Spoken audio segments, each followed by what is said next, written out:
Good morning, everybody. So, welcome to our regularly scheduled council briefing. Today is Monday, March 11th, and the time is 9:35. Council President Harrell's excused from today's council briefing and city council meeting. In his absence, I'll be serving as President Pro Tem. Councilmember Teresa Mosqueda is also excused today. So with that, we're going to move right into our 2019 state legislative session updates, and I believe we have our folks here from OIR, Office of Intergovernmental Relations, and I will turn it over to them. It looks like we have quite the agenda here. Good morning. Looks like you have, what, 31 pages and 8 topics of a bunch of stuff. We'll try to condense our pages into a brief 20 minutes for you today. Lily Wilson, Codega, Office of Intergovernmental Relations. Cheryl Swab, OIR. Karen Cargill, Director of State Relations. Christina Postlewaite, State Lobbyist. And as you all know, we have currently passed 2 major hurdles through the legislative session, both the policy committee cutoffs and the fiscal committee cutoff dates. We are driving quickly towards the fast approaching Wednesday House of Origin cutoff, where legislation needs to leave the floor of the House that the bill was introduced in. And we are working on many priorities that the council has in the areas of gun responsibility, housing and homelessness, education, environment, that we'll go into more depth about today. But first, we did want to touch base with you about some logistics for our upcoming lobby day. I believe we landed on the 21st. And for folks who are not able to make that date, we do have AWC has a lobby day scheduled the next week, and we were thinking that could be a good avenue if folks have availability then but aren't able to make the 21st. And with that, I'm going to turn it over to Karen Cargill to talk a little bit more about lobby day logistics and give a brief session overview. So we are on day 57 of the 105-day session. As Lily said, March 21st, we've reached out. We tried to pick the day that worked for the most folks. I know that last year we had some challenges finding a day that worked for everyone, so we were hoping that a little poll would help identify the best day for everyone. So how that typically works is that we just ask you to kind of hold as much of the day as you're able to, and we will work on scheduling meetings with legislators down there and have you go with another council member and talk to legislators with one of our lobbyists or one of the OIR staff. We will organize a lunch, and we will be in communication with your offices to coordinate transportation. Oftentimes we'll try and bring a larger vehicle down to help everyone get down there. But everyone, of course, is welcome to drive independently if they so wish. And we can help you know where to park and all of those things. So if your office has any questions, I know we've been a little light in communication as cutoff has been rapidly approaching and keeping us quite busy. But we will get all of that organized once cutoff happens and we kind of know what the realm of bills that we're working with and what the priorities should be when we go down and where we think that you will be most instrumental in helping push our agenda through this year. So. Yes, 31 pages of our bulletin today, so I'm going to dive right in. On education, I'm going to highlight 2 bills. There's the Child Care Higher Education. So this is a bill that had some action last week, where it moved out of the House with a vote of 96. That's on page 1 and 2 at the bottom, House Bill 1303. And so for the Working Connections Child Care Program benefits, this would remove some of for folks that are pursuing that benefit if they're enrolled in a technical and community college pursuing certain programs, that they would not have to have a work requirement in order to access this program, which is a really interesting concept that's being explored right now. And an additional one that I wanted to highlight for you, this was passed on February 27th out of the Senate on page 3. This is engrossed substitute Senate Bill 5395, and that's the Comprehensive Sexual Health Education Bill, and that makes it a requirement for some comprehensive sexual education to be brought into the curriculum. We're first looking, I think it's through 6 through 12 in the first half, and then looking for some younger years and what they can incorporate. OSPI also is going to be having some responsibilities of putting together a list of what some of those resources might be that can be used by the schools. There's still quite a bit of uncertainty about what's going to go on with the levies. All of those, the school levies, a lot of those are NTIB. I listed all the different proposals that are out there. They're on here. I can give you the list of bills if you want them, but they're kind of scattered about. And so your list of here is on here. What are you list within the education section, but they're kind of scattered around. So there's 1547, 5313, and again, all these bills are in numerical order, so you can kind of find them in that way. 5316 and 5466. all of these bills are considered NTIB, so they don't show progress at this stage, but that doesn't mean that they're necessarily dead at this point. So we're watching that closely, and we'll keep you guys informed about what the legislature is considering for working with these levy issues. Councilmember Johnson? Karen, is it fair to say that you anticipate that as part of the final negotiations on the budget that some fix will come into place for school districts and the per pupil assignment? I think it's possible. I think that the school districts have been really clear that they've had some challenges with their budgets. The governor came out with a proposal that this was going to be a priority for him. Superintendent Chris Reichdahl, this was a priority for him as well. So I think that we're hitting all the right pressure points. And a lot of this is, again, it's expanding local levy authority. It doesn't necessarily mean that it has to, state dollars are coming with this. So that focus can be on the special education component that's also being considered. Just a reminder for our colleagues that just a couple of weeks ago, the school district announced a $40 million shortfall for the next proposed school year and is planning to take action to close that gap. So unless we get a fix out of Olympia, we're going to see additional cuts at all of our local public schools in the 2019-2020 school year. So I'm hopeful that the legislature can create this fix for us, Karen, and thanks for the work. You mean, Councilmember Johnson, you mean $40 million for the Seattle City School District? Correct. Yeah, For just the for Seattle. just for Seattle Public School Districts. Operating. Is there, It is our operating funds, yes. So again, with the per pupil levy cap that was set as part of the McCleary fix, we need those caps to raise in order for us to be able to raise enough revenue to keep schools open and operating as they are today. We certainly also need fixes for the students with disabilities numbers and a whole lot of other things that I think are also in the list. But I think that issue, the cap issue, is the one that is the most prevalent to the folks that I talk to at the district. But the chair of the committee may have something to add. Councilmember Gonzalez? That's okay. Just gentle reminder. Thank you. I'm going to move on to the environment section. It starts on page 4, but I'm going to jump right to page 6 to highlight 2 bills on there. On the top of page 6, that's engrossed Substitute Senate Bill 57-7, and that's the single-use plastic straw bill. I know that the city has done quite a bit on this, and so they're working on a statewide effort that would make it, you'd have to request a straw before, they can't just offer you a straw. The local ordinances that we have in place have been preserved. SPU has been very, very involved in the conversation with this, and a special shout out to Sago Jackson, who's really great with a lot of our and like recycling programs and the waste take back and whatnot. But on March 4th, that was voted out of the Senate with a vote of 27-21. So we're really excited to see that one move. May I ask a follow-up question? Yes, I'm sorry. Go ahead, Councilmember. No, that's quite all right. So when you referenced establishments having to offer or to provide a straw when asked, you're speaking specifically of the plastic straws. Correct. So Not the otherwise, compostable ones. and it's tailored to folks who have a disability that would lead them to prefer the use of a plastic straw. There is still, the legislation would still, with that exception, have a ban in place, correct? Correct. Okay, thank you.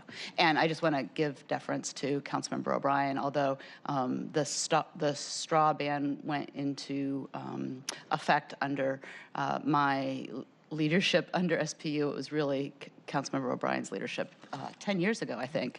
Yeah, not quite, but It's the longest believe phase in. The straw ban went into effect back when I was chairing the committee. The exemption went out of effect under your watch. Is what Right, happened. right. So anyway, that's my recollection, at least. So all of your hard work is being preserved. So anything that was in place at the time that the effective date goes into place will be preserved. And then I know the 100% clean energy bill, that is a huge topic in Olympia still. That's kind of middle of page 6. Engrossed second substitute Senate Bill 5116. It did move out of the Senate on March 1st. It had a public hearing in the House committee, and we're expecting executive session sometime this week. So we are continuing to monitor that one closely, and just a really big conversation point still. And I'm not going to get into the details because I have to. Question on that one. Yeah. Are the House and Senate bills different, or are they? So the House bill is no longer moving. The Senate bill is the only vehicle. And deadlines on that one, is that? So it's already moved, since it already moved out of its house of origin, now it's in the opposite house. It's well ahead of Got a lot of its, time. it's well ahead of its Yeah. deadlines. But just kind of within the same conversation, I haven't actually had a chance to go through it very closely, but Senator Carlisle did drop a a new bill, Senate Bill 5981. That's on page 8, which is a cap and trade program, a greenhouse gas cap and trade. So nothing's been scheduled for that, but I did just want to highlight that that is something that is being. So when something's been dropped now, a new bill now, how does that work? Because we've already gone through 50 Right. days of It can mean exchanging a lot houses. of different things. It might mean that they want to have incorporate this into a conversation with some other legislation. If it is deemed necessary to implement the budget, it could still receive a public hearing and move through the process. But a lot of times it's often introduced in order to meet the request of a certain group that has been working on something that may not have had the ability to get something through right away, and just want to have it as part of the larger conversation, especially with a lot of these.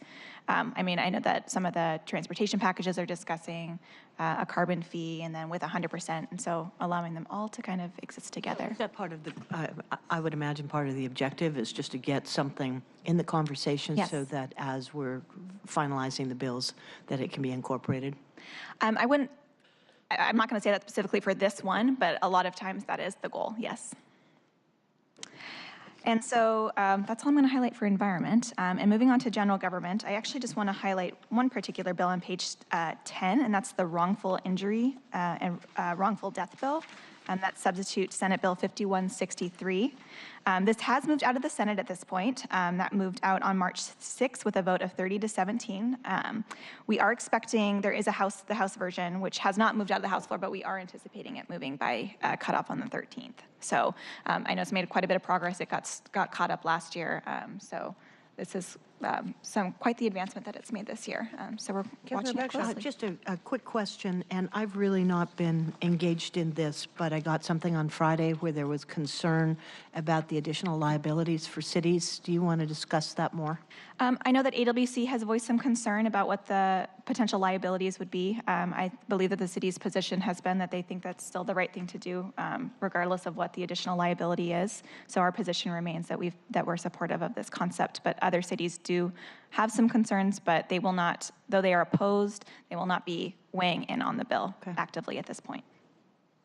That's great news. I appreciate hearing the update because I know that you all sent out a message about this particular bill. I feel very strongly about supporting this particular bill, and I'm strongly opposed to the Association of Washington Cities position on this one, but appreciate the fact that they are going to stand down given the fact that we continue to be a member of that organization, and so really appreciate that. But to me, this is a bill that has been in desperate need of correction almost since its inception. And as a former trial lawyer who represented people who were injured in terrible, terrible situations as a result of potential government liability, not being able to represent and find justice for individuals who for example, are unmarried or for siblings, et cetera, is one of the most difficult conversations I've ever had to have with families who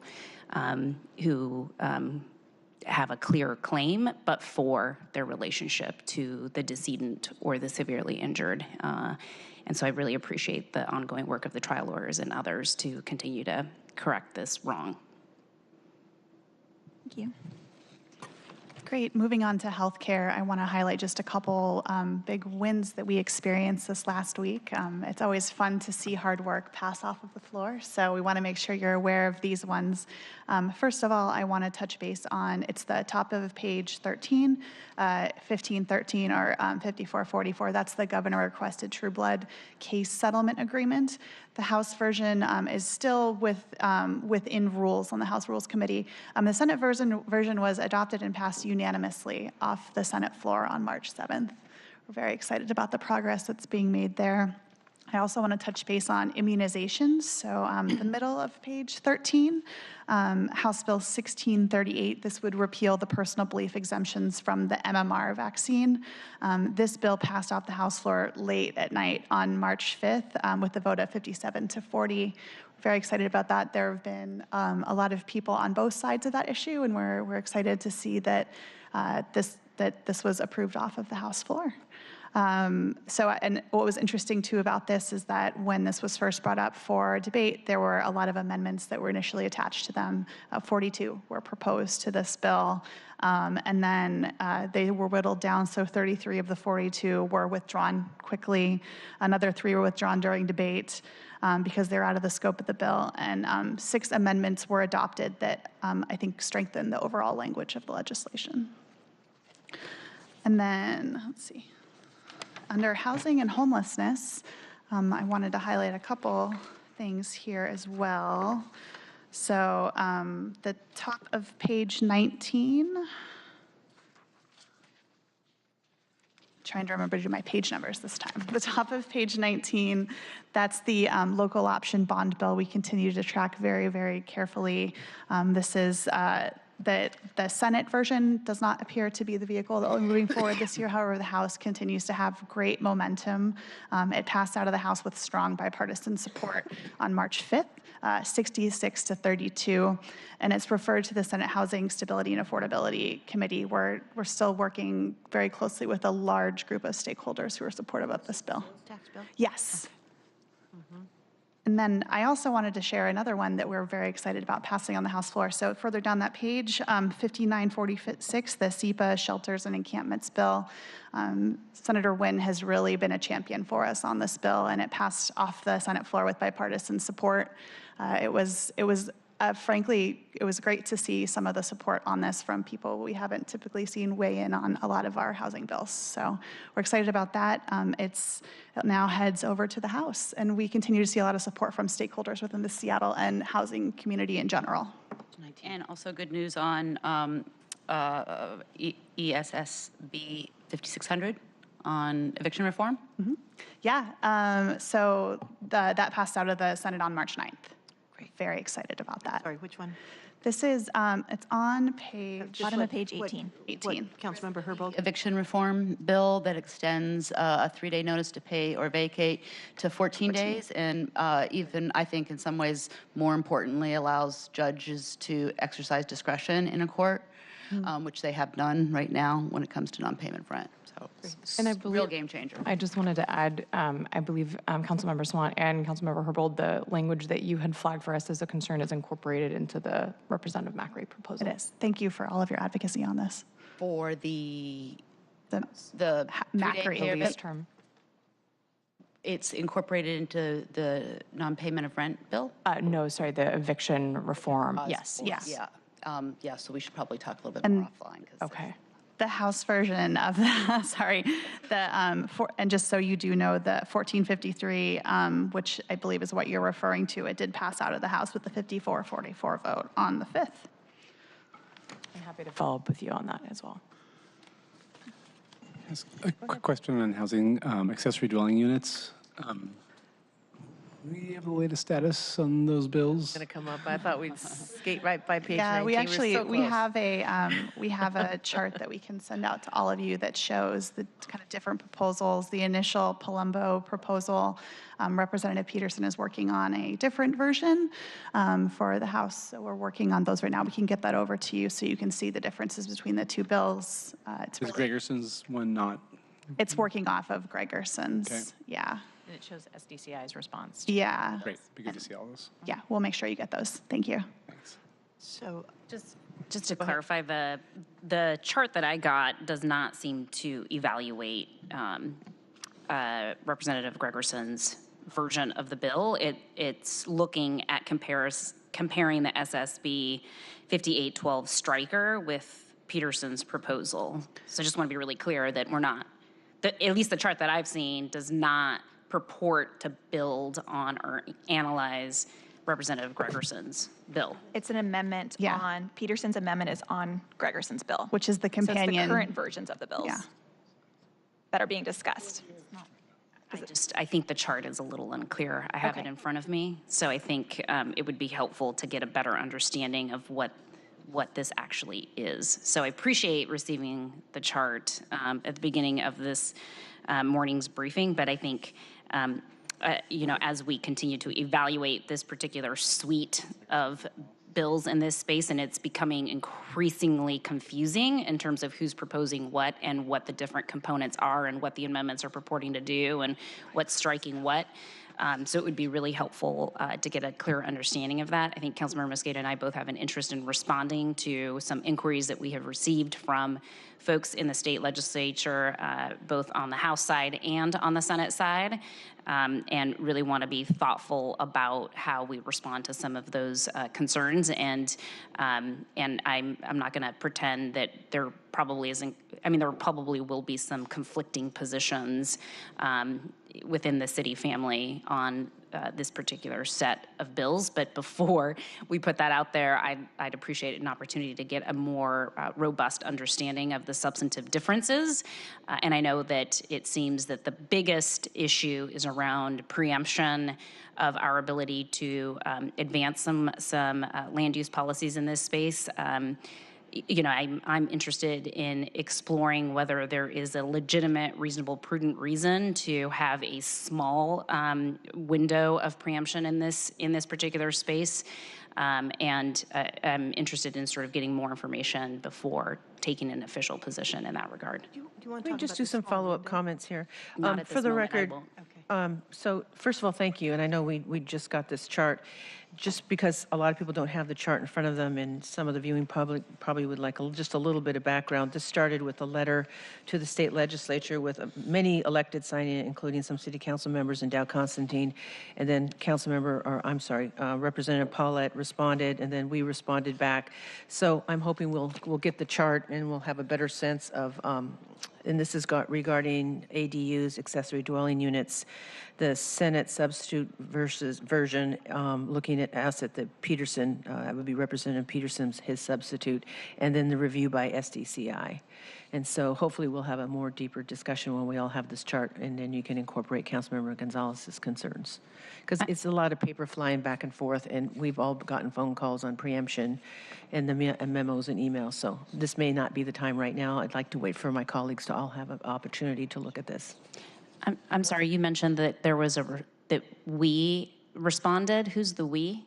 I'm looking at, with Councilmember, I'm sorry, I'm looking at what the email that we received. The Councilmember Mosqueda responded yesterday. I think that was just an internal email. So we haven't, Right. the city hasn't formally responded And to Representative Paulette's letter. I apologize if what I meant to say is that Councilmember Mosqueda responded yesterday to us. However, our team here is aware of this as well. So I just want to make sure that we all have the same information in front of us with the letter that originally went out. And I don't have the date of that letter. I just have the dates back from Representative Paulette. But in any event, I'd like it to where everybody has everything, and then we can have a discussion so everyone's on the same page. So thank you. Let's move on. Madam Chair, if I may, Yeah. just briefly. I just want to offer our support for my colleague, Councilmember Gonzalez, who articulated her interest in a possible review of some areas where preemption might be okay with the city council. There are a lot of elements of this bill where there is a suggested preemption of local land use authority.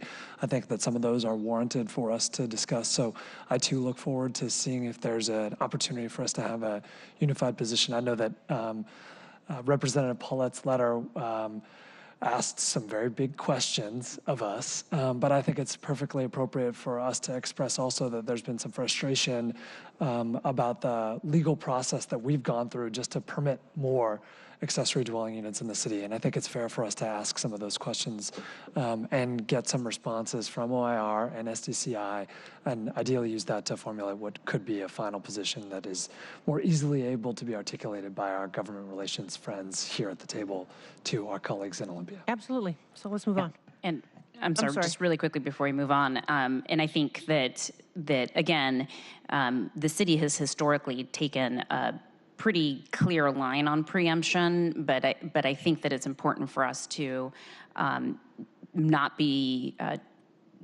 so stringent on that particular principle in area like this where we have seen an incredible amount of resistance to change in this space, and feel like it's really important for us to perhaps take a little bit more of a scalpel approach, if at all possible, in order to facilitate a strategy that could provide us, at a minimum, a floor of what we minimally must do in this space, or can do in this space, as opposed to conceding to field preemption, which would preclude us from doing anything that would ever conflict with the state law. So I do think that there is an opportunity for us to find some nuance here in a way that really meets the call for identifying concrete solutions that are going to help us address the affordability issues as a region, as opposed to Seattle going it alone once again. And so I really want to challenge us to think about how this is different and can be different, by providing us a floor around that preemption space, but also by making sure that we acknowledge that our housing crisis issues are regional, and because of that, we need the state to step in and provide us at least a minimum of density requirements across the state that allow the city of Seattle to move forward on ADUs and other housing strategies. And I feel like this is an important, unique circumstance that might allow us to make those arguments in a way that is reasonable and in a manner that doesn't set a precedent that Seattle is categorically okay with preemption at any given point in time. Okay. Thank you. Good, let's move on. I'm going to go ahead and start in on the public safety portion of our bulletin today. We've seen just incredible movement around many gun responsibility, victim rights and protections issues, with many bipartisan and several unanimous votes off the House floor. So I'm going to review some of those specifically, starting at the bottom of page 19. Substitute House Bill 1002, sponsored by Representative Orwell, would eliminate the requirement that a victim clearly express lack of consent in order to prove rape in the third degree. That is one that passed the House unanimously and is currently scheduled for executive session in Senate Law and Justice on March 14th. Sorry, can you tell me what does it say exactly? Does it say you don't have to have done that at all, or? Because oftentimes, I think in a situation like that, the victim may not be able to verbally express lack of consent. This would eliminate the evidentiary requirement that a victim clearly expresses that by words or conduct in order to prove rape in the third degree. It eliminates that. Yes, correct. Also on the bottom of page 19, substitute House Bill 1010, Representative Sen's proposal to provide the Washington State Patrol more flexibility to destroy legal firearms, passed out of House Civil Rights and Judiciary on January 18th and is currently on the second reading calendar. Substitute House Bill 1068 on the bottom of page 20, the high-capacity magazine ban bill sponsored by Representative Valdez, also made both cutoff deadlines and is currently in rules. In the middle of page 21, Representative Jenkins' proposal that would require law enforcement officers secure firearms when responding to domestic violence calls passed the House 60-38 on March 5th and has been referred to Senate Law and Justice. And then on the bottom of page 22, a proposal to ban undetectable 3D printed guns, sometimes referred to as ghost guns, also sponsored by Representative Valdez, passed the House 55-41 on March 4th and has been referred to Senate Law and Justice. And then finally, in the gun responsibility area, Senator Palumbo's proposal, substitute Senate Bill 5174, on the bottom of page 24, would put training requirements in place for a concealed pistol license, and that also survived 2 rounds of the committee cutoffs and is also in rules. Councilmember, I'm sorry. Go ahead. President Pro Tem, not Chair. My apologies. You just say Deborah. Madam President. Madam Pro Tem. Deborah. Question about House Bill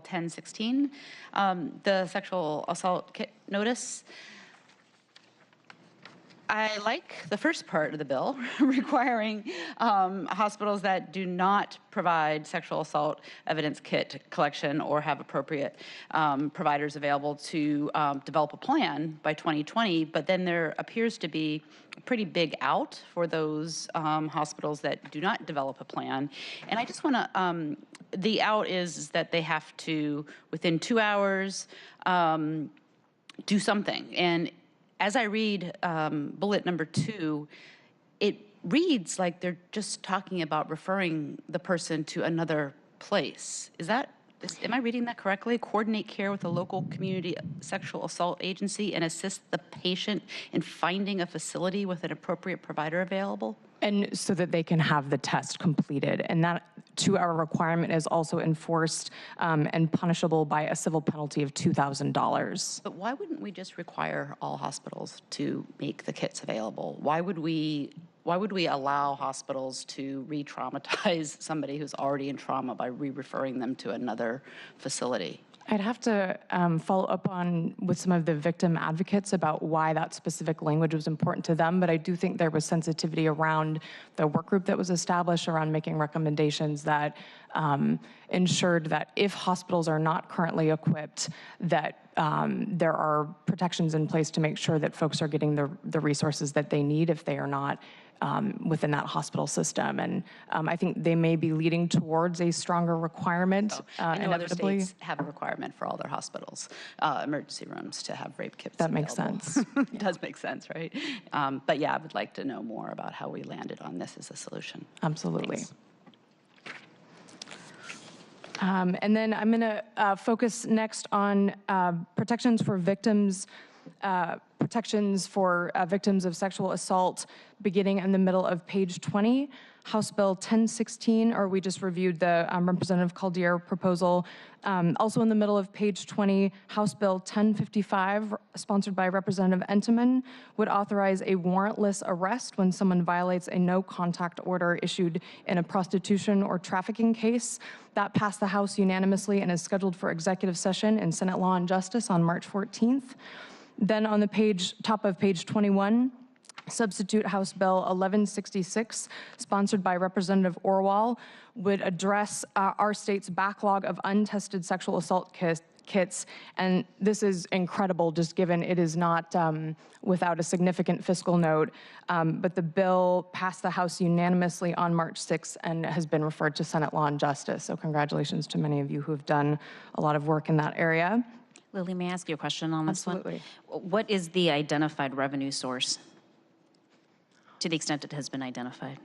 I know that you had expressed concerns around that not negatively impacting victims, and that is not currently in place. I think it's just they're looking at general fund resources for that $14 million. Yeah, I mean, I obviously believe in the importance of making sure that the backlog of the rape kits that exist across the state are that backlog is addressed. I also want to make sure that whatever the funding source is not going to be punitive towards victims who might be more disproportionately impacted by gender-based violence. So in the past, there have been proposals around taxing the entertainment industries for this particular revenue source, and I would continue to object to that type of a revenue proposal. And I believe those concerns were heard loud and clear, and that disconnect was remedied by not actually taxing people who are injured by this and looking for other alternative revenue sources. Thank you. And lastly, I wanted to flag 2 bills that I know Councilmember Herbold has worked closely on, 2 Representative Pellicciati proposals. On the bottom of page 21, House Bill 1382 would grant immunity from prostitution charges to those seeking emergency medical assistance, and that is currently in rules, along with substitute House Bill 1383 on the top of page 22 that would change the second conviction of patronizing a prostitute from a misdemeanor to a gross misdemeanor, and that passed the House unanimously on March 6th. And lastly, under Civil Rights and Safety Net, I'll touch on a few pieces of legislation, including substitute House Bill 1713 in the middle of page 22 that would require WSP develop best practices for an improved law enforcement response to missing and murdered Indigenous women, as well as establish liaison positions within the agency to build relationships between government and Native communities. That is currently in rules.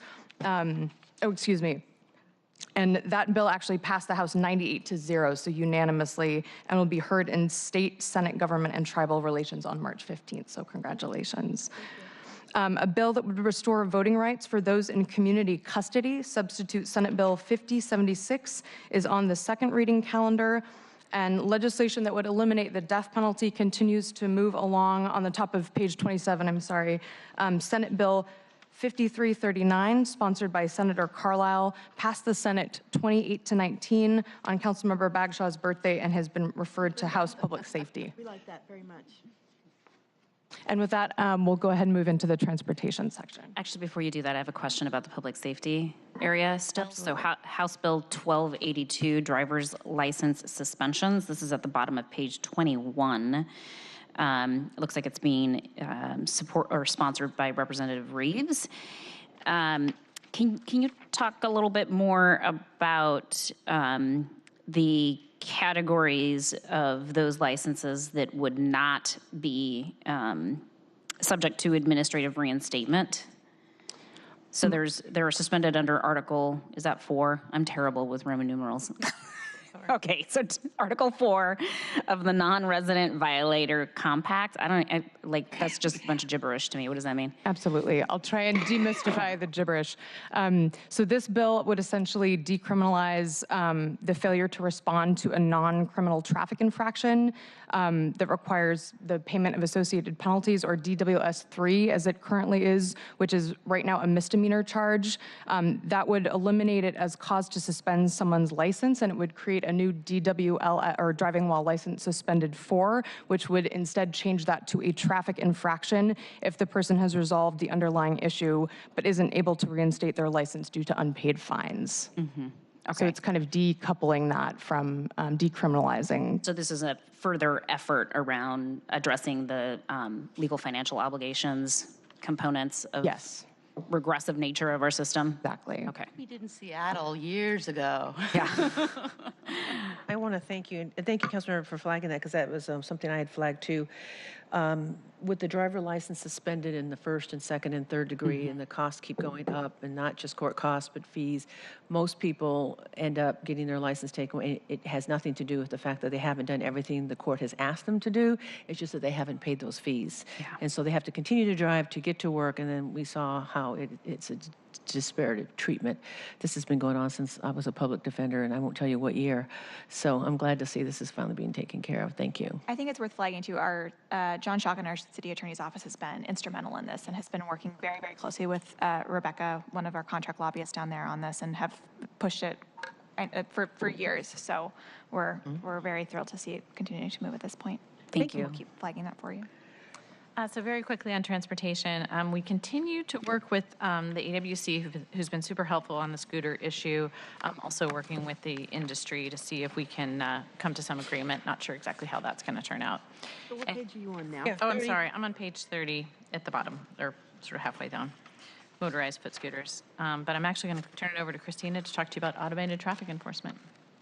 Unless there are questions about. Unless you want to talk about scooters. No, but I'm channeling Councilmember Mosqueda at this point. Thank you for the work on this, because I know it's something important to her, and I think you've threaded the needle nicely. Thank you. So moving to the top of our last page, page 31, we wanted to give you a brief update about the automated enforcement, the block the box legislation, which has now officially moved further than it has in its history. So we're counting that as a win. We're knocking on wood that it continues to move forward as well. When it came out of the fiscal cutoff, one of the changes that was made was to make sure that it was Seattle only, that the first citation was a warning. And then Yeah, I think those were the two that were the main ones. And so we're just awaiting it being heard on the House floor right now. We continue to work with our stakeholders to make sure that we're connecting with the right legislators to express the importance of this. As you can probably tell based on the way it's written, the House vehicle is the primary vehicle for this legislation. So we will continue to track and we'll let you know. Hopefully we'll have some news sometime soon on this one. So maybe you're being more vague than on some of the other ones, but you said it's gone further than it ever has before. What's the likelihood of this passing at this point? You know, it's still quite a heavy lift. Okay. There's still quite a bit of opposition out there around this one. This is right up there with anytime someone's done a red light camera bill. But you know, I think by narrowing it, we've got a little bit of a better shot. But it's really just going to come down to continuing to work with our stakeholders and communicating with legislators why this is important to us.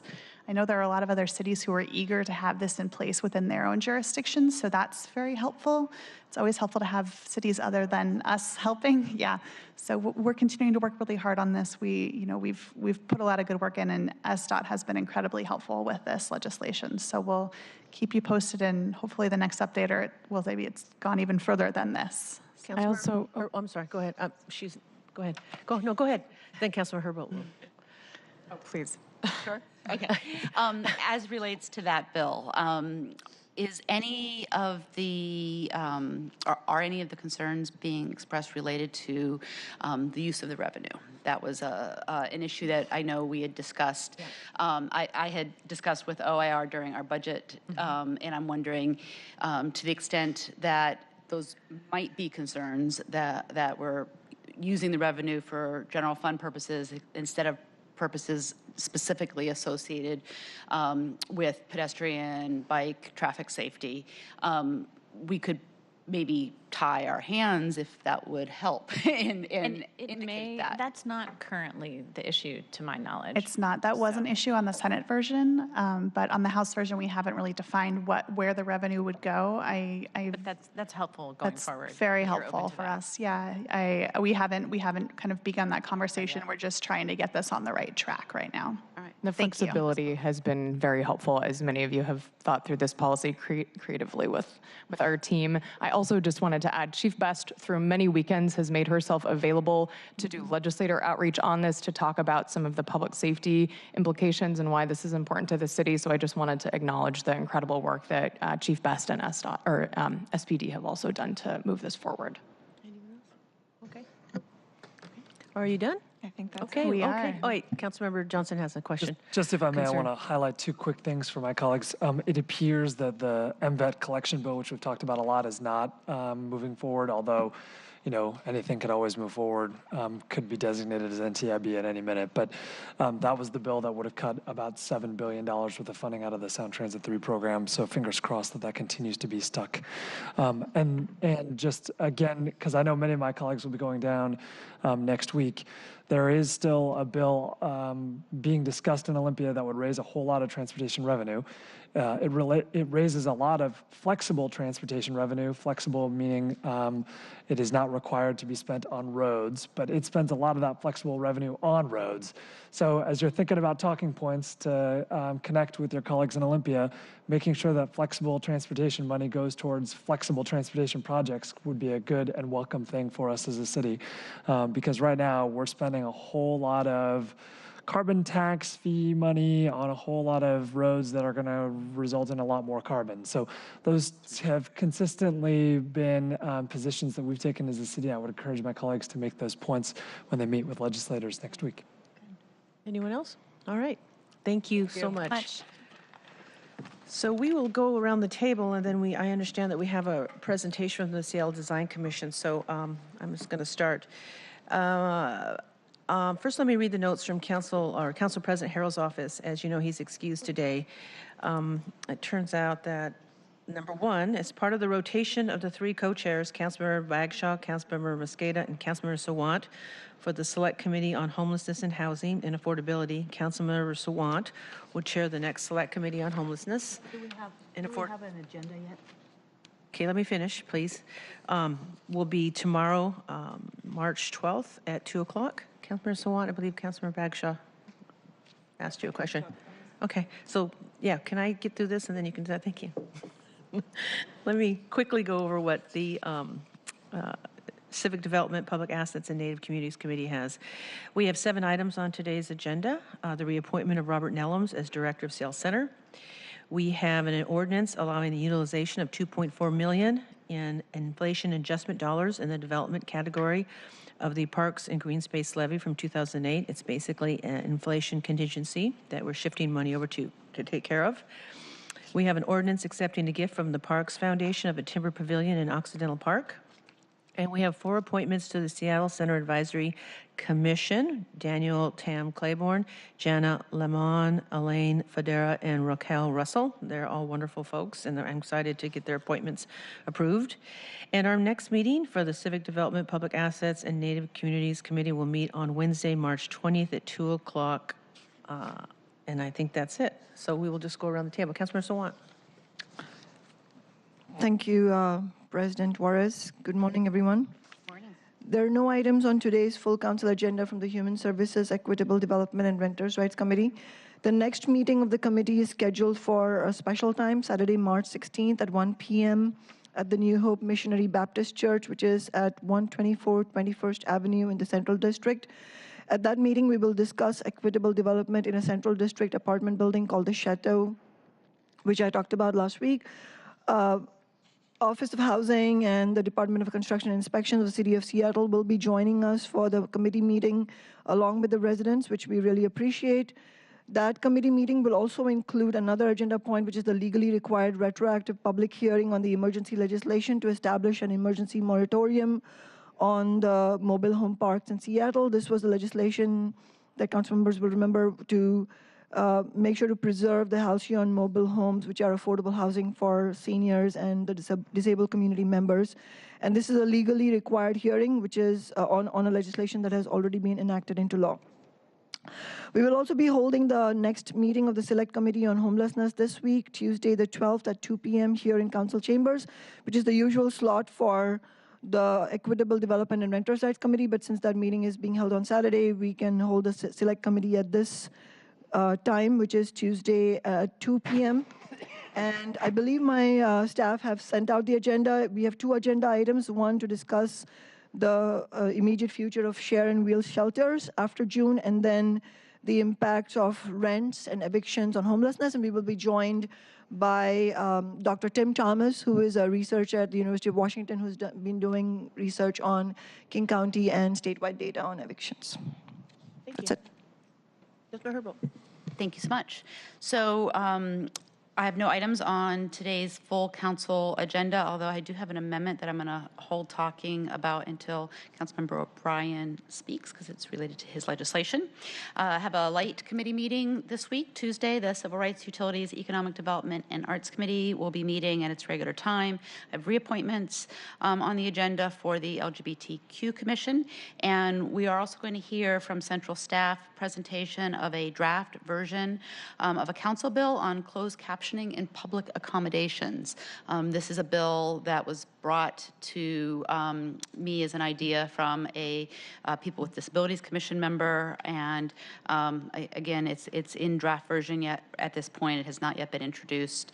Really excited about it. It extends the work that the council has done here at City Hall on closed captioning, and though it's been in play for a little while, the Seattle Channel has asked me to mention that they have added real-time closed captioning to the Seattle City Council meetings streamed live on Seattle Channel's website. So we've had it on television, but they've just recently added it to the streaming online as well.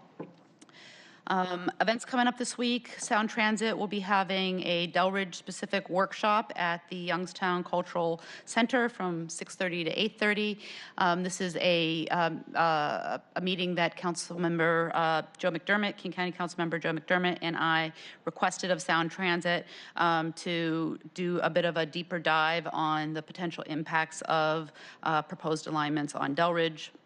On Thursday, there will be a Families and Ed levy implementation meeting, also in District 1, also at Youngstown. Lots of Youngstown love this week.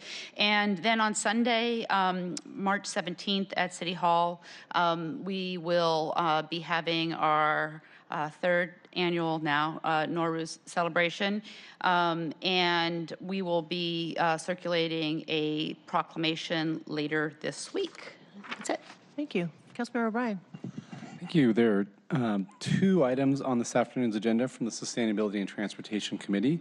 One is a council bill that would grant a 10-year permit for University of Washington to operate a pedestrian tunnel. This we discussed last week is between the parking garage at the triangle between Montlake and Pacific in the campus. It connects that parking garage to the hospital. And it's been in place, the tunnel's been there for a little over 30 years, and so we would renew that and extend it for another 10 years, and then they could renew it for 2 more 10-year terms after that. The other piece of legislation is lifting a proviso on the Delridge multimodal corridor project. This was a proviso we put in place last year during the budget to ensure that there was significant community outreach as it went through the various design levels. They're at about 30% design right now. They've done some really good work with community members. At committee, we heard a lot, or we heard some from community members who were really pleased with the feedback that SDOT has taken at this point. And so this legislation would lift the proviso so they can continue to do the design work to the next level, and we expect to get future reports back. That said, Councilmember Herbold has been working closely on this and has an amendment too. Yeah. As a result of feedback that we received from community members, both in the Transportation Committee itself and at a subsequent meeting I had with the West Seattle Bike Connections Group, we added just a little bit more specificity. We worked with SDOT, and it just relates to the expectations that the City Council has before appropriating the next set of funding, and we will be doing that during the 2020 budget process. And so the items that folks wanted queued up relate specifically to several items that SDOT said that they would be doing during the 60% design process, as well as some additionally identified items. I could go through them, or you could read them together. They're on your own. They are just generally speaking, they're issues related to bike safety in the area, traffic calming for both bikes and pedestrians, as well as some expectations about agreements with Seattle Public Utilities and SDOT, because there are some needs for capital improvements for Seattle Public Utilities as well. Councilmember Herbold, it says version 2. Is this different than the one you gave me Friday? It is. Okay, so this is a new improved. Yes, it's. I would like to think so. Okay, Thank you. thank you. Just one quick comment. Thank you for doing this. One of the issues that we've had around neighborhood greenways since 2011 is that they don't connect to each other. And having independent little lines that they're like worms across a map, but until we get them to connect, we're not going to have the safety that we want for all ages and abilities. So thank you for taking it on. Thank you. And I support the amendment and appreciate your working and community members working on this. And it's consistent with what I believe SDOT is trying to do too. So I don't think there's any controversy there. That's it on this afternoon's agenda from Sustainability and Transportation. And we do not have a committee meeting this week. We'll be meeting next week. All right. Thank you, Councilmember Bryan. Councilmember Bradshaw. I'm sorry. Oh, go ahead. Are you done? Yeah. Good. Thank you. Your turn now, Thank you. We Councilmember have Bagshaw. nothing on Finance and Neighborhoods Committee for the afternoon, but we will have a meeting this Wednesday with 3 very exciting ordinances and a resolution that will be dealing and correcting with amendments in the coding from the 2019 budget. So I know you're all excited about that. I know. So I'm sure that we'll have all 7, 8, 9 of us there. But the other thing that actually is something that people may want to pay attention to is we have a Pike Place Market ordinance that actually renews the PDA and day stall agreement that's known as the Hilt Licata agreement. So it's Michael Hilt's agreement that was then amended by Nick Licata, and it provides a term of 10 years for the vendors in the new area of the Pike Place Market. So those will be the 4 things that are on our agenda for Wednesday. Can I ask you a question? Of course. On the PDA for the market, Yeah. Are those done every 10 years? Particular amendment focuses on the vendors and the locations. Just the vendors, And who okay. gets to sell what. Okay. So this doesn't deal with our. The PDA itself? Right, or with the Steinbrook Park next door, which is something we're continuing to work on. Thank you. Councilmember Johnson. Good morning. No items morning. on full council for this afternoon. We do have several items on the introduction and referral calendar. The first is Resolution 31870, which is the companion resolution to our citywide mandatory housing affordability program. I want to say thanks to all of your offices for working closely with central staff last week to get that resolution ready to go. So that will be part of our discussions a week from today when we contemplate the final passage of the mandatory housing affordability program. There are two other PLUS-related items on introduction and referral calendar. They're both quasi-judicial, so the following messages brought to you from our law department. Clerk File 314420 is an application of Mount Baker Housing to rezone 17,992 square feet located at 2802 South McClellan Street from Seattle Mixed North Rainier with a 65-foot height limit to Seattle Mixed North Rainier with a 75-foot height limit and an MHA suffix of M. We also have Clerk File 314421, an application of Green Lake North LLC to rezone a 24,700 square foot site located at 420 Northeast 72nd Street from Neighborhood Commercial 2 with a 40-foot height limit and pedestrian designation to Neighborhood Commercial 2 with a 75-foot height limit and pedestrian designation and an MHA suffix of M1. Those applications are now pending for the purposes of our quasi-judicial rules, so you should therefore avoid communications about the merits of the rezone applications with either proponents or opponents. And as usual, please see Ketel Freeman of our council central staff. Wednesday evening on a Sound Transit related business, there will be a community workshop in the Chinatown International District at Union Station to allow community members to come and get a preview of the proposed station locations that we've analyzed so far and to collect community feedback before the workshop that the West Seattle Ballard Elected Leadership Group will be attending later on this month on March 29th. So for those who really want to dig into some details with community members, I encourage you to join us on Wednesday evening at Union Station from 5 to 8 p.m. I also just want to finally surface that at the conclusion of our little round the table discussions, we'll be bringing up the Seattle Design Commission to give us their annual report. As part of the recusal process for me and my future employer at NHL Seattle, I'm going to step away from the table at the conclusion of Councilmember Gonzalez's report to maintain the firewall about not getting any briefings about the Seattle Arena project, though I believe that this presentation we'll receive is retrospective to 2018. On the off chance that council members may want to ask questions about the Design Commission's work moving forward with the Arena folks in 2019, I'm going to be stepping away from the table so that there's no appearance of conflict. Thank you, Councilmember Johnson. Councilmember Gonzalez. Thank you. I will be happy to go through my report. So I will also be needing to probably leave council briefing early, not because of a conflict of interest, but because I have to be in South Park by 11:15 a.m. this morning, and we ran a little bit longer than I expected. So I apologize to the folks from the Seattle Design Commission for potentially missing most of your presentation. So nothing on this afternoon's agenda from the Gender, Equity, Safe Communities, New Americans in Education Committee. We do have a regularly scheduled committee hearing this Wednesday. That is March 13th at 9:30 a.m. We have two agenda items in our committee hearing. The first will be to hear about the Families Education Preschool and Promise Implementation and Evaluation Plan. That's a mouthful. It's a mouthful. Yeah. And the second item will be to hear from the Seattle Police Department around shots fired data and how SPD is continuing to respond to gun violence throughout the city. So just want to really highlight that Wednesday is going to be, again, the kickoff of our discussion in my committee on the FEP levy implementation plan. We all remember that we began work in this space last spring, and then the levy was renewed by the voters in November, and it was a renewal and slight enhancement from the city's prior levies.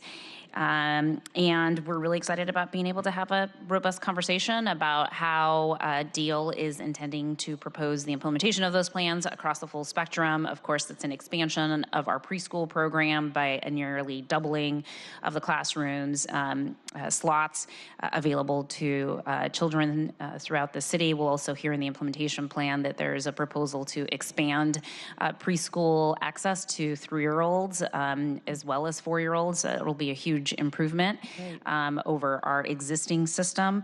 We'll also talk more about our existing investments in the K through 12 space, including supporting family support workers. And I'm really excited about one of my big priorities that I championed during the levy development, which is a new line of investment for students and their families who are experiencing homelessness. So this levy, through this levy, we anticipate being able to generate an additional $7 million to be able to support students experiencing homelessness. We'll hear from Deal some of the work we've been doing with them about how to craft that program in a way that is as easy and flexible for our providers to reach those families. So really, really excited about being able to roll out a strategy that will focus squarely on students experiencing housing instability in a doubled up sense. About 62% of the students experiencing homelessness in our Seattle Public School districts are actually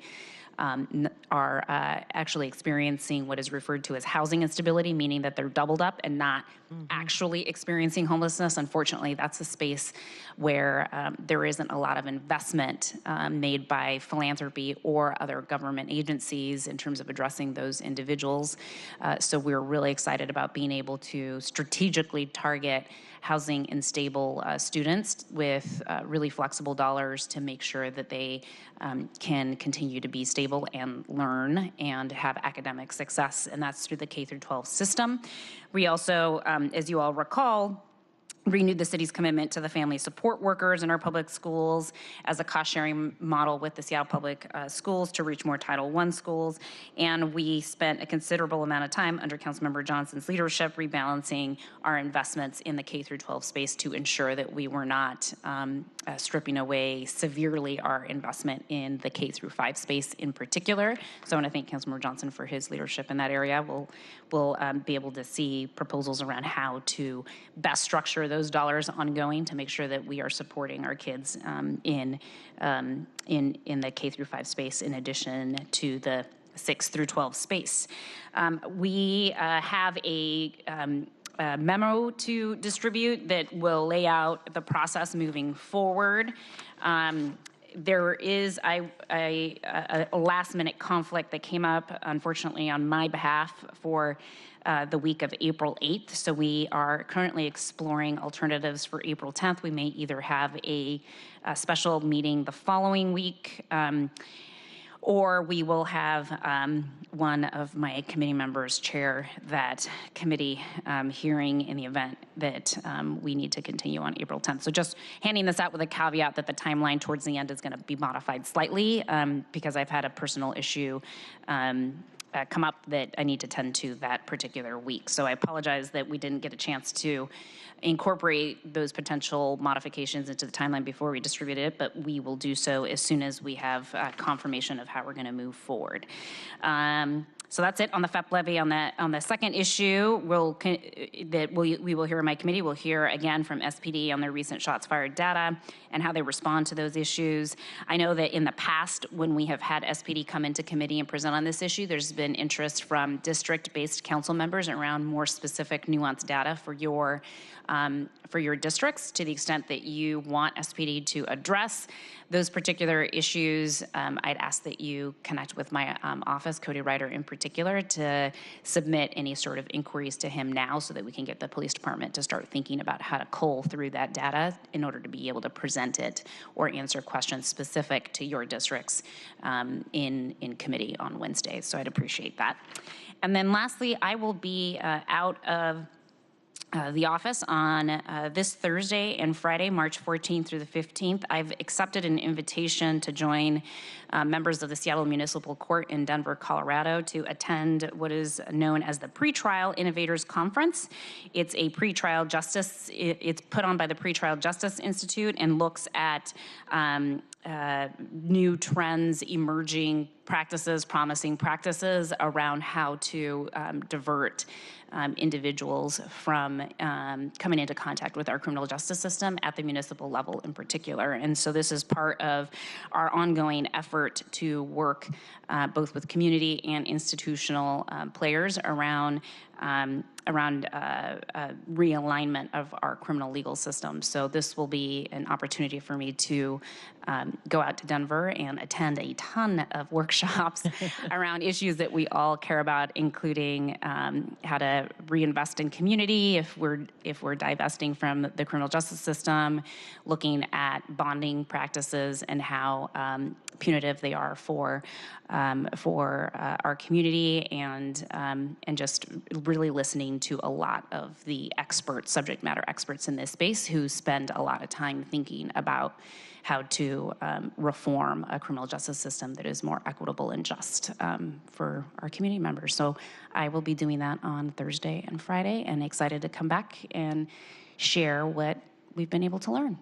Thank you. Councilmember Gonzalez, thank you so much for your leadership, because I know your background, and the pretrial issues are so key, because we want people to come to court to take care of their business without having to be arrested for failing to appear, or some of the pretrial issues that happen. So thank you very much for doing that. And also thank you, Councilmember Johnson and Councilmember Gonzalez, again, for your leadership on the levy.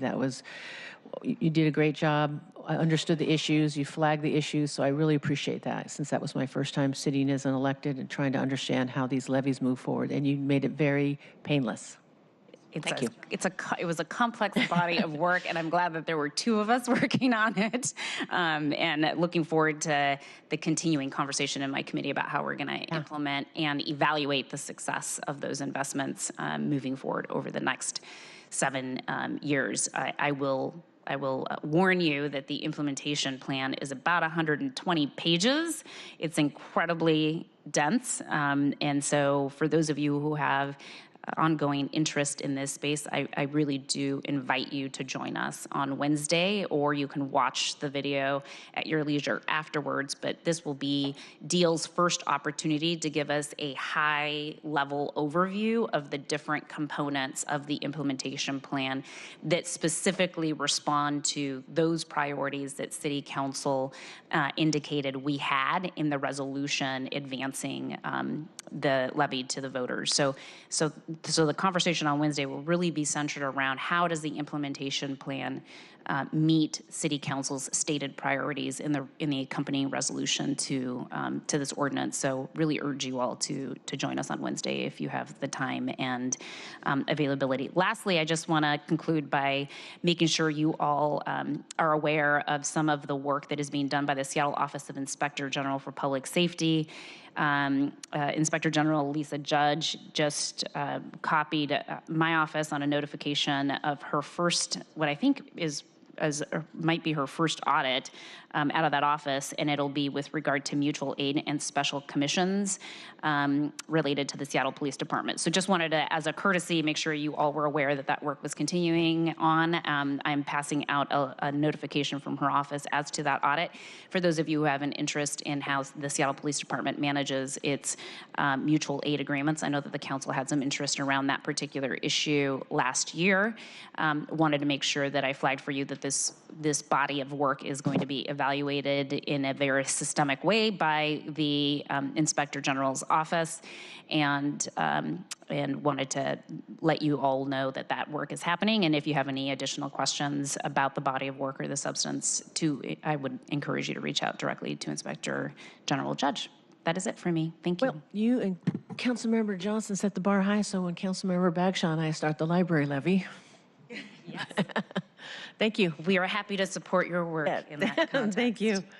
So let's move on at the agenda. Let's have our folks from the Seattle Design Commission come on up and do you have your 2018, you mean 2000, Yeah, 18, not 19, annual report. Okay, great. I'll let you guys come on up and introduce yourself. And I know that you gave us material ahead of time. I hope everybody has it in front of them of your presentation outline. Oh, thank you. Just go ahead and introduce yourself, and then we'll just get started.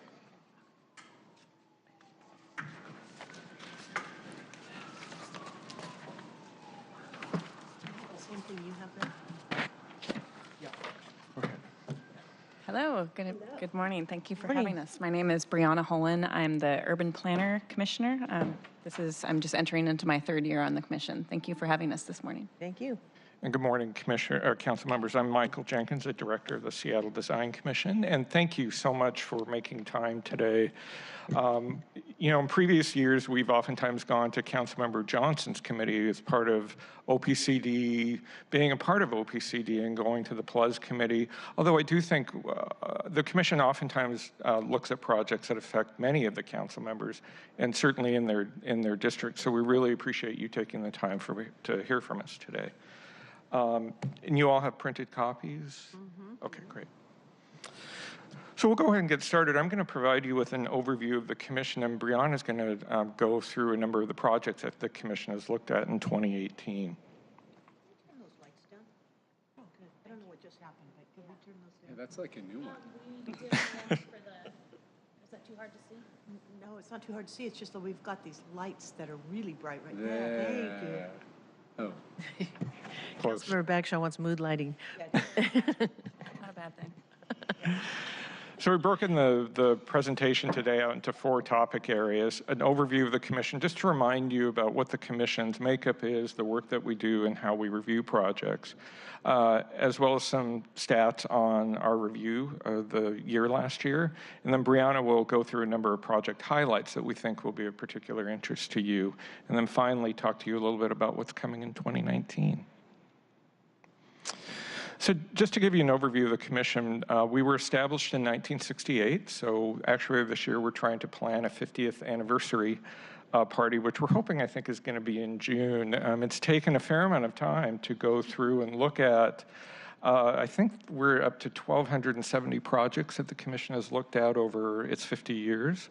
And so trying to figure out within the context of those projects, which ones we think that the commission finds particularly important or compelling.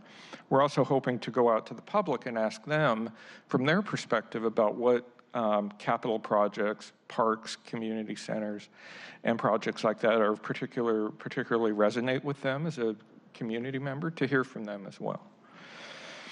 So the commission advises the mayor and the council on projects that affect the public realm, including capital improvement projects, which are a predictable slate: parks, community centers, police stations, fire stations. We also look at right-of-way projects. As Councilmember O'Brien knows, we have a significant role in the review of street and alley vacations. We also look at sky bridges and then other projects that require a long-term use of the right-of-way. The commission also looks at major transportation projects. For 2019, we're concluding our review of the proposals at State Route 520 for the Mon Lake Lid and a pedestrian land bridge before moving on to our review of the replacement of the Portage Bay bridges and a lid that's called the Delmar lid, which is up around Seattle Prep. The commission also does plan and policy reviews of projects that affect the public realm. We've looked at the PED master plan, the bike master plan, plans that have an overarching policy and implementation strategy for affecting the public realm. And then finally, the commission used to be one of the key members of what was called the Light Rail Review Panel. The Light Rail Review Panel completed its work in 2016, and it was members of the Design, Arts, and Planning Commission. The focus of the Light Rail Review Panel was looking at light rail stations and their neighborhood integration. Certainly, the Seattle Design Commission is trying to determine right now what their role will be in a re-envisioned Light Rail Review Panel for ST3 investments. I believe Councilor Herbal has a question. Yeah, I just want to make a plug with the other members of the elected leaders group here for working with the Seattle Design Commission, the Planning Commission, the PED and bike commissions, all of the transit, I forget what they're called. What's the transit group? Transit Advisory Board. The Transit Advisory Board. To pull together another entity like this as we move forward with Sound Transit 3 organizing. It's, I think, a really, really big added value. And I think the more that this work is done up front instead of on the back end, the more we can meet, I think, Sound Transit's goals of delivering a project quickly, as opposed to, I think, some people might be concerned by that this kind of review would slow things down. I don't agree with that. I think getting these issues into the community and getting them to grapple with them early on is a better process, and also will smooth the way when the hard decisions and hard changes start to occur. Well, thank you. You don't have to plug very hard for me on that. I'm totally in support. And of course, I met with you and some of your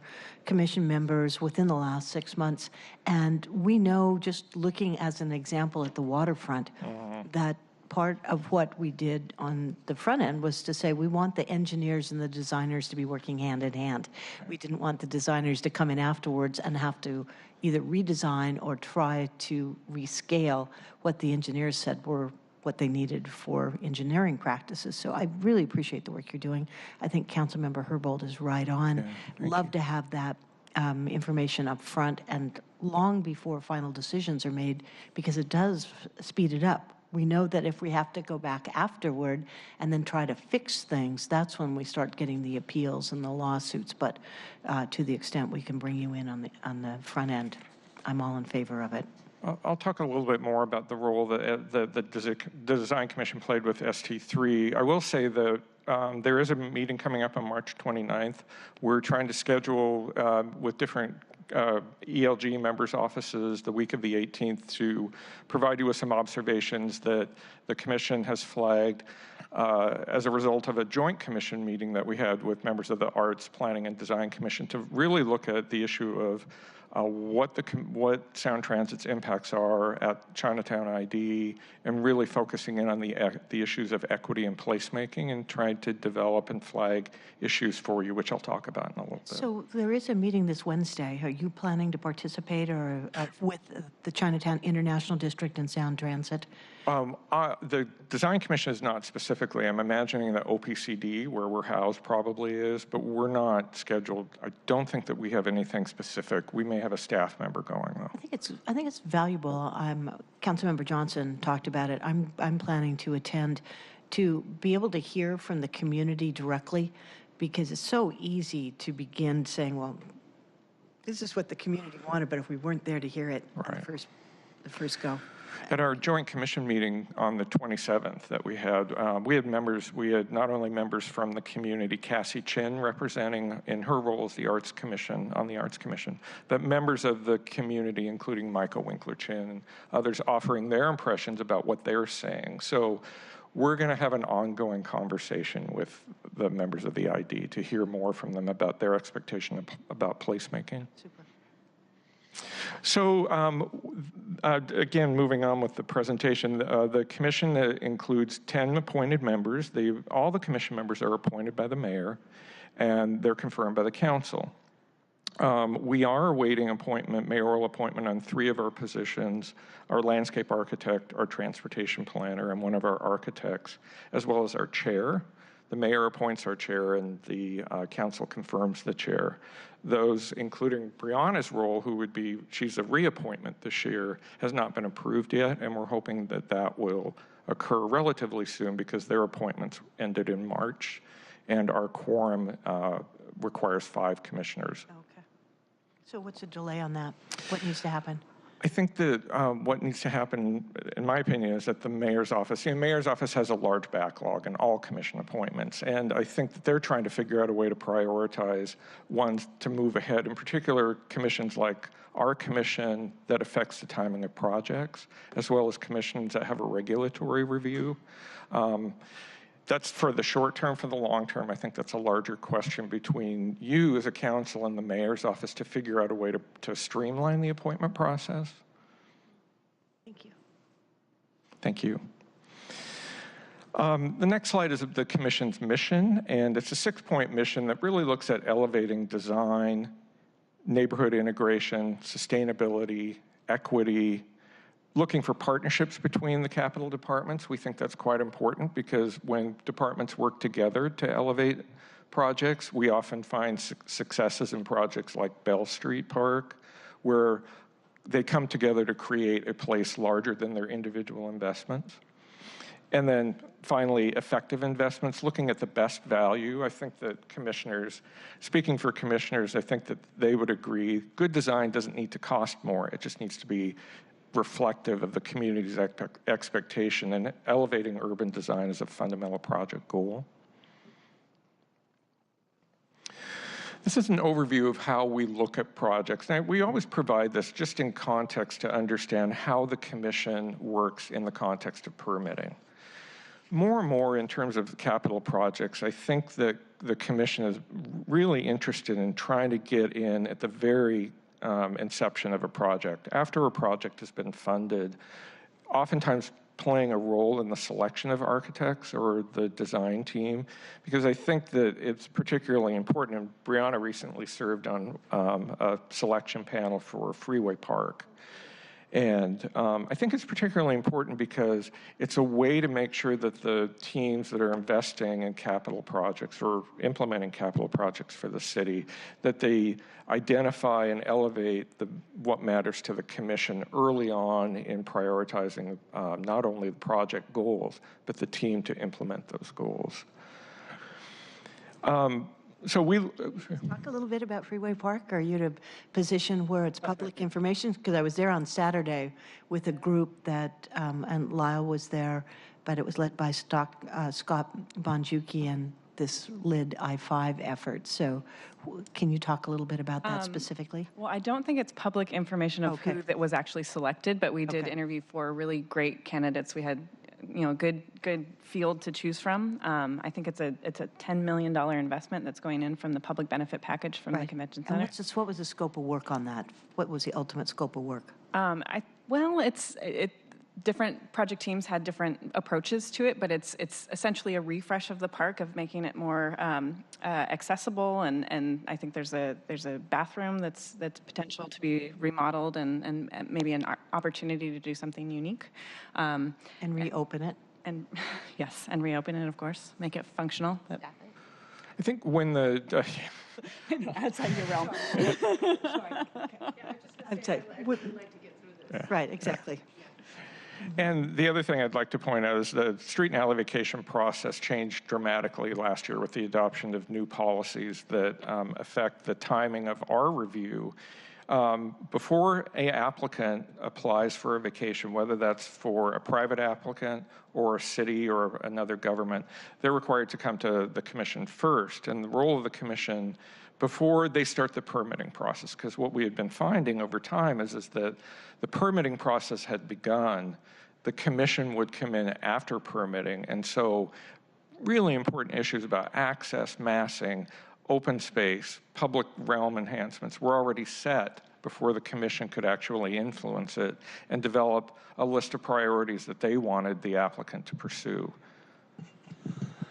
Go ahead, Similar to the comments Councilmember Herbold made a few minutes ago about the Sound Transit, just the concept of kind of early feedback at a high level is really valuable, and I'm really looking forward to see how this plays out. But too often we would get to a point in a process where we see some really great alternatives, and the reality, or at least the perceived reality, is, well, we're so far down this one path that for us to stop and go back and consider a different change would be really problematic, and which leaves us in a really tough decision to deny something or accept it as is. And so we've had some early success on this, which has been great, and obviously we'll see how it plays out in the next few years. So thanks for your leadership on that. You're welcome. Thank you. Thank you, Councilmember O'Brien, for leading the charge on making these changes to the street vacation policies.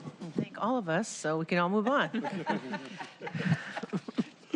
So in the past year, the commission looked at 16 projects around the city, distributed throughout the city, downtown, Ballard, southeast Seattle, west Seattle.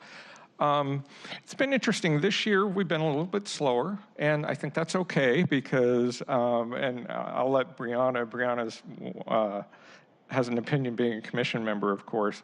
It's a full day every other Thursday, and it's a huge lift for commissioners. And we're very clear with commissioners when we recruit them that it is up to 20 hours a month in the day. So a little bit of breathing room isn't necessarily a bad thing for them. Yes, I would say, and even with the full day, there's also, various subcommittees and in between meetings and prep for all that as well. But so certainly appreciated to have a little bit of breathing space. And I think the nature of the projects we've been looking at are very complex as well. Yeah. And that's what's happened is some of the stats that I provided for you. Well, we've been seeing less projects. The projects are getting more complex. We had 10 reviews last year on Sound Transit, pulling together different workshops to help create the recommendations that we did for you for the level 2 review. We had 7 reviews of Seattle Center Arena. Our meetings typically will be a 3-hour review of a particular project just because of the complexity and of the projects. So, but I think commissioners and staff appreciate a little bit of breathing room this year. That's going to change. We've got Sound Transit coming back to us next year, and the following year we've got a lot of projects coming. So we'll take this year as a breather and last year. But you're helping me. You're helping me with Yesler Crescent, and I want to acknowledge and appreciate your help. We are helping you. We are helping. Councilmember Bagshaw had approached the commission to look for a way to get a conversation going, an interdepartmental conversation in a workshop format, which we're currently organizing to look at not only the Yesler Crescent work, but Forston Square, and how do you tackle a multi-departmental, multi-stakeholder issue where, frankly, equity is at the front, is an organizing principle. So we're looking at holding a workshop with bringing all of the players together and looking at where we can figure out ways for that site, all of those sites, to work together, or not. They may need to be independent sites based upon culture, identity, history, historic resources within the park. We're working currently with the Parks Department, OPCD, and the historic boards to pull together that workshop, and I think it's going to be in May. So we're doing it in a timely way to respond not only to the proviso, but with the Councilmember Bagshaw's expectations. Are you going to the workshop? In May? Well, we don't have a... We don't have a date yet, but I'm imagining that Daniel Strauss from your office we've been talking to him about that. And of course, any council member's offices, we're happy to, And I sent you some information over the weekend. Parks Department has helped us with City Hall Park. And one thing I want to make really clear is we had $900,000 in the budget last year, but that I'm hoping that isn't all going for workshops and planning. I'm hoping that we'll have some action on a number of items that we've been talking about for way too long. But in particular, when you talk about Forston Square, we have the deaccession of the art there, and I know that Randy Engstrom's been involved. Yes. Sound Transit's been great about our little Prefontaine area with the pedestrian Sound Transit exit, and cleaning that up and painting it and fixing the plexiglass that you can't see through all that, but also just lighting it. SDOT's been working with us about putting some more festival lights in there, potentially expanding the sidewalk. That whole vision, it's not new stuff, what we did with Walker Macy a couple of years ago. I guess it was 2016 now, so it's been 3 years. We've got design ideas. I'm just hopeful that we can move some things forward so we're not wringing our hands 5 years from now saying, why does it still look so bad? Right. Thank you, Councilmember Bagshaw. Sit down. Yeah. So we're going to move on to projects quickly, being conscious of time. Just because I want to get to the projects. That's all.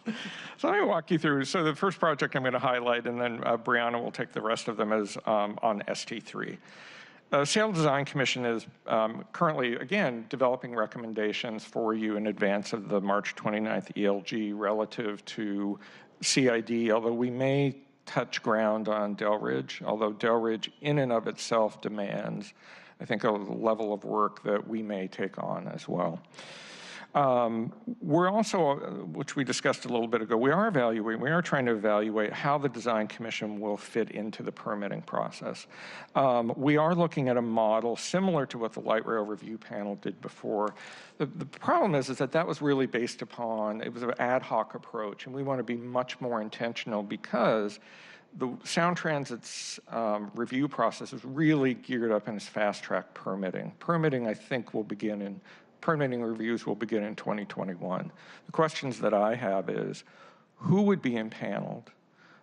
Clearly, the Design Commission has a role, but I think there's a definite role for our PED and Bike Board and other boards with license over how do these get integrated into our neighborhoods. We'd also like to consider having a member of the community be a part of it. However that's impaneled, in Sound Transit 2, in the first investment, it was done through memorandums of agreement. I'm thinking that might not be the best way to do it. I think it needs to be codified. I think expectations need to be codified. I think the measures of success need to be codified, much like our design review program. So I think that everyone's expectations from a policy perspective needs to be enshrined to figure out what are our design values? How are they being implemented with these stations as they're seeking city approval to integrate into our neighborhoods? And I think that's an important point for us, for you, and for the executive to figure out what is the measure of success in terms of integration into our neighborhoods? How is that expressed either through design intent, design manuals, things like that? Our big takeaways from the Chinatown ID meeting were we need to figure out a way to protect cultural infrastructure. We need to figure out a way to elevate equity in the designs of anything that occurs there, and that the city should be taking a lead for developing the vision for how ST3 fits into city neighborhoods. I'm going to turn it over to Brianna. All right, so I'm going to run through a couple of highlights of projects that we've looked at the design on versus the process of ST3. So the first is the Seattle Center Arena. So the arena itself is actually a landmark structure. So we've tried not to overlap with what the Landmarks Review Board has been, and they've really looked at the bulk of the program, but where we're inserting our own role is looking at the public realm. There's a lot of opportunities for how the building itself is being reoriented towards Thomas Street. Its currently main access is along First Avenue, and to look at that interface and the opportunities for how that public space and south facade has opportunities for art and landscape and those considerations, and also how pedestrians navigate through and to the site is a key piece. And especially with considerations for the post-event accommodations, because that's really when the potential surge in transportation demands are going to be the most acute. Are you working with OVG or the NHL and then folks on the wayfinding signs and all that too? We are. We're trying to figure out how do their public investments fit with our public investments, and by reorienting and how you go back and forth after an event has been a critical problem to tackle, because again, as you leave Seattle Center Arena, people are going to be crossing Thomas, and they have a garage that will exit onto Thomas. Then they've got the existing investment south of there. How are people moving back and forth? And it's a critical issue to make sure that PED safety, all the things that we're worried about are invested in.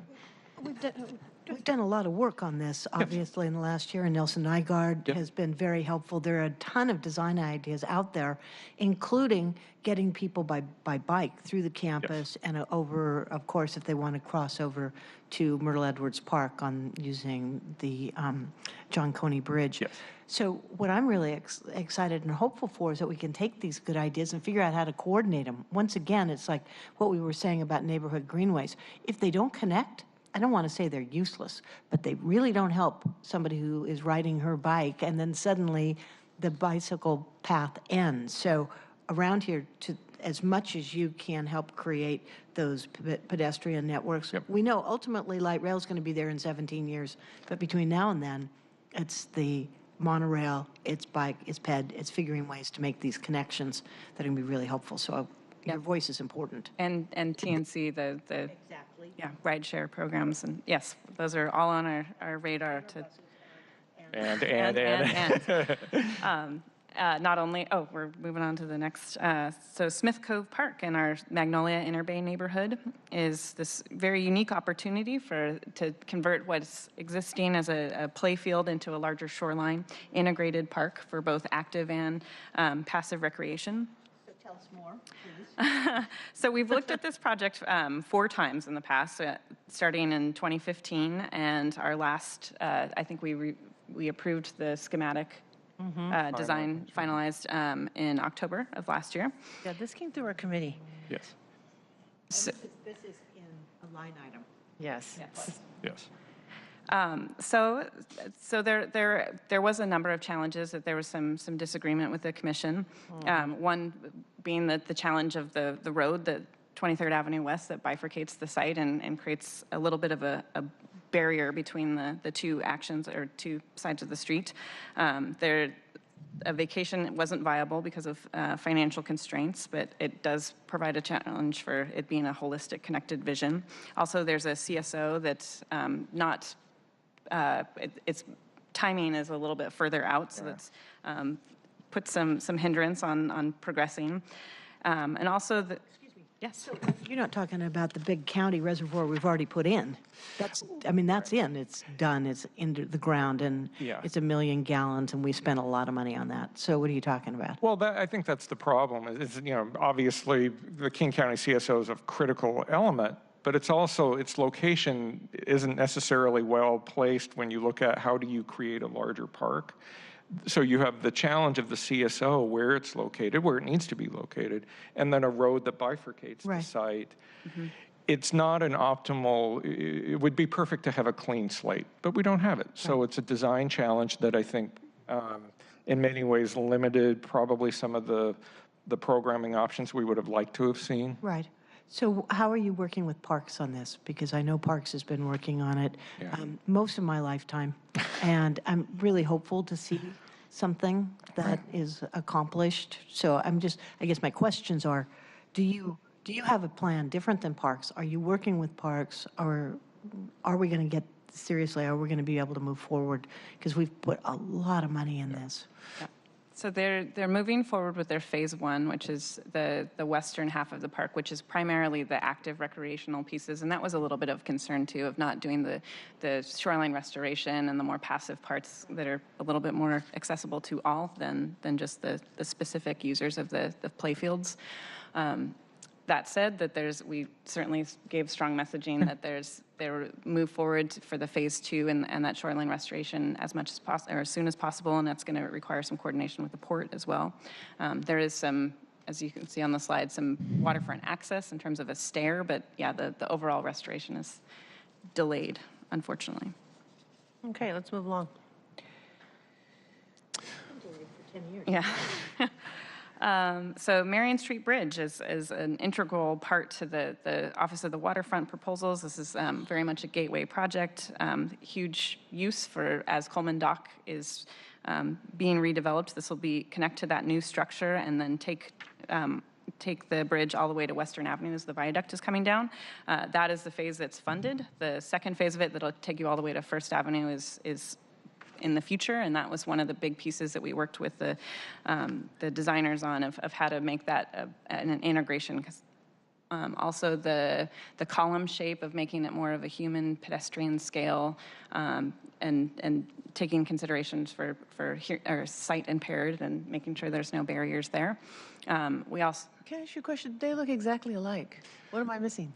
You're missing the change. It was not cheap for them, frankly, to not only change the column dimension, but also integrate stormwater into it. The column on the bottom is actually scaled at I know it doesn't look it's a little bit designed. I'm looking at one of those cartoons that says find the differences, and I can't find it.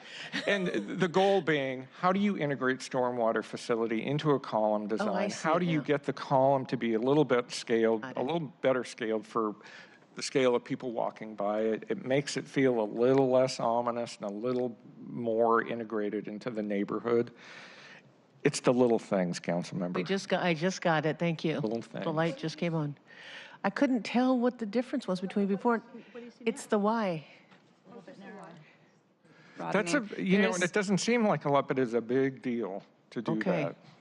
And this is just a synopsis of, a 100-page presentation that has all the That's okay. details We and just, stuff. yeah, Just that's a summary. good. It's a highlight. Thank you. Yeah, and so one of the other features is because it's phased, that the railing will be upgraded on the entirety of the bridge, so it feels like a cohesive thing. And if and when the rest of the bridge is redone, then we can reuse those railings and lighting scenarios for So a new some bridge. part of it, SDOT is telling us, does not need to be replaced currently, so I think that's to First Avenue from Western to First. And their concern was that they didn't want to take it down and put it up because it was going to be another X millions of dollars. So are we going to integrate with what is there now? Is that the plan? Yes, And it's that's the approved by plan. you? Yes. So I also heard that there's some temporary bridge structure that has to come up during, is that right? Because it seems awfully expensive for a year's worth of use if there's. The timing of the new bridge in the context of they need to get rid of the existing facility, that old metal bridge that crossed. They've got to take that down as part of what they're doing to build the waterfront. Right. But then, so they have to have a temporary structure, which they will use, I think it's about a year, and then this will be built to replace it. Is it a perfect solution? No. Is the only solution? Apparently. Okay. It just struck Because me. we need to maintain, that's a major arterial next to our marine highway, and it needs to maintain use for people to be able, that's the ADA route as well. So I would think that Marshall would look for a different way, but this is probably the only way he can do the project. Right, well, I know that they've been doing a lot of work. It just, when I heard that they were going to put up a temporary bridge that would go actually around one building and then reconnect, and then have to take that down and do it straight through, I just thought that seemed like a lot of money for a short period of time. The good news is that any replacement building here that will occur, and I know that there have been a number of proposals, in particular an 18-story tower. They are looking at integrating the bridge into any new structure, which I think is a good thing. The plans. Whoever that is another story. Well, I think we know. Yeah. And we've been meeting with that particular developer, and I just want to underscore that the initial request was to go up to 240 feet, and I just said, absolutely not, that we've been doing step downs. Step downs is what we're trying to accomplish. And then there was, well, we have by right to go to 185 feet. If it's residential, then they change their mind and want to go commercial. They still wanted to go up to 185 feet. I said, not going to happen. We really are looking for as much residential as possible down there. And if commercial is what is chosen, and they may have that by right, we just have to make sure that it goes to 175 feet and that we stay strong on that. So. Okay, South Park Pump Station, and then we're going to do Our final what's ahead. project highlight. So the South Park Pump Station, initially came to us in 2017, and they were actually asking it as a response for the consent decree in the Duwamish Waterway for SPU.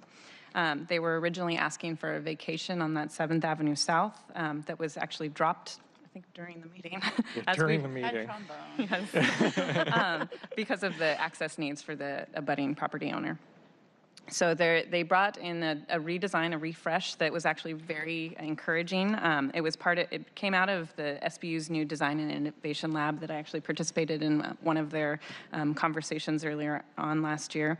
That's been developed under the direction of Mami Hara.